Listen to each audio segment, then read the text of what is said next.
There's lots of interest in being an entrepreneur today around the world. So our question was, how do we figure out how to help our people understand, is this opportunity that I have in mind good enough for me, or is there something fatally flawed and maybe I need to tweak it a little bit before I get started, or maybe I should actually put it in the bin and look for something better.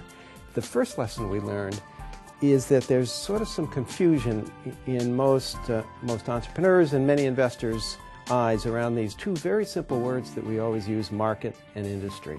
But markets are really groups of customers, and industries are groups of competitors. And so they're different questions you ask to understand, is this an attractive market?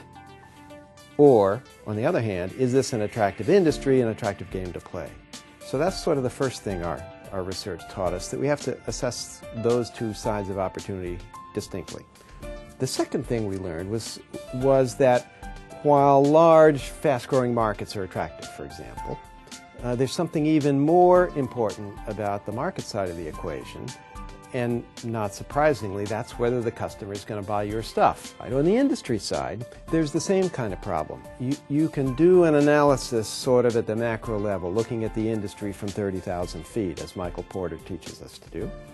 But the real question isn't so much, is the industry attractive? It's, can you build sustainable competitive advantage that's going to last over time, as opposed to you getting started and then some big company comes in and eats your lunch. The third one was really surprising. It's common for people to say around entrepreneurship and venture capital that it's all about management, management, management. And clearly management teams are important. But what we learned is what's important about them isn't probably found on their CVs, and isn't just about the fire in their belly and their entrepreneurial passion. It's about three things. It's about their mission and aspiration and propensity for risk. What do they really want as an entrepreneur, and does that line up with what an investor wants? If it doesn't, there won't be an investment. The second thing is, every industry has some things we call critical success factors. That is, those factors that if you do them well, you're probably going to be successful, even though you don't do everything else well. But if you do them not so well, you're probably going to have a tough time, even though other things you get right. And then the third team issue is the issue about being connected. And of course, everybody in business knows how important connections are. But the real insight we got from this research has to do with the problems inherent in what we call Plan A.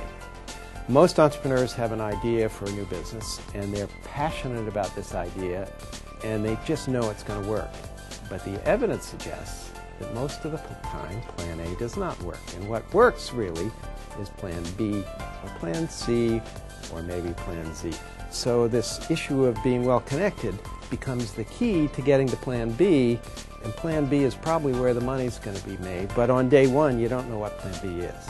What makes an opportunity really attractive, a great place to grow your business, rather than just a ho-hum opportunity.